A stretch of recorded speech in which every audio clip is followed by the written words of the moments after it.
Hello, this is Reverend Don Lewis coming to you from beautiful Chicago. And today our question comes to us from King Gay 95. And King Gay 95 asks how long one would have to study to earn the title Grand Hierophant, or Grand High Priest. And the first part of my answer to this question is that I've never actually met anyone who styled themselves Grand Hierophant, although that doesn't mean that nobody does. But I have not encountered it.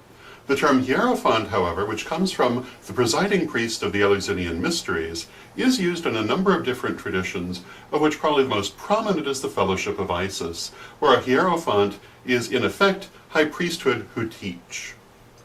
The term Hierophant particularly refers to initiation, and the term Grand Hierophant would, in effect, be a Grand High Priest. Now, I've never met anyone styling themselves Grand Hierophant, but I have heard the title Grand High Priest used rarely.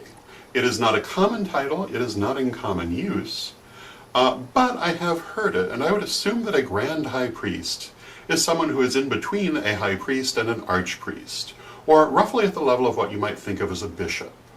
And it actually is an administrative rank that we probably would benefit from in our community, but you don't really hear it very often.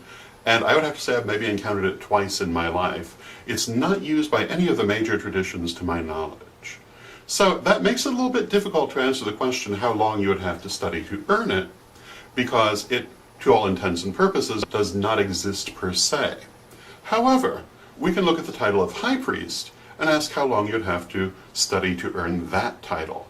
And the first part of my answer to that, of course, is that that depends on the tradition that you want to be a high priest in. They all have different rules, they all have different standards, and it can be a very different process to reach that level in different traditions. Within the Wiccan religion, in general, a minimum of 3 years would be required because each degree takes at least 1 year in general. There are some exceptions to this, but this would be the minimum that you would have to do. But in general, I would also have to say that it really isn't a matter of time. It's a matter of skill. Different people will take different periods of time to reach this level because it's a matter of acquiring the skills necessary to perform it, and these will come more easily to some than to others. So what I would say is it's really a question of what you would have to learn, rather than how long it would take you to learn it. But generally speaking, it will not take you less than 3 years. Now, where would you find out what you would need to learn to become a high priest or a grand high priest? Well, you'd have to talk to the tradition you were looking at. So, I hope that answers your question, and until next time, may you blessed be.